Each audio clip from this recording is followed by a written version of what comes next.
Shkurta debatonte ashpër me Labinotin përballë banorëve të tjerë dhe situata u tensionua shumë shpejt.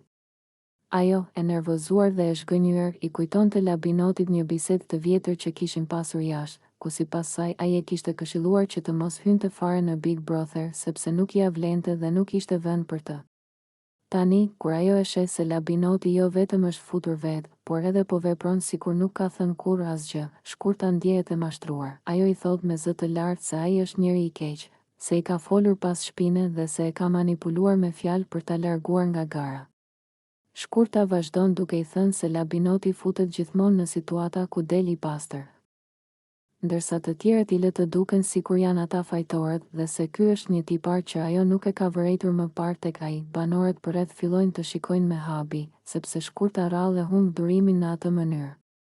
Ajo shton se në shtëpi ka ardhur me sinqeritet dhe nuk i duron dot njerëzit që sillen ndryshe nga ajo që tregojnë.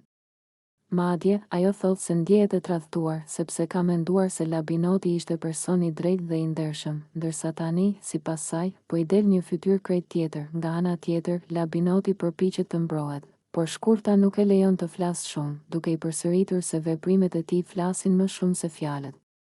Situata bëhet një nga debatet më të forta të ditës dhe të gjithë e kuptojnë se marrëdhënia mes tyre ka marrë një kthes të fortë, nga shok të mirë tek persona që nuk besojnë më asnjë fjalë të njëri tjetrit.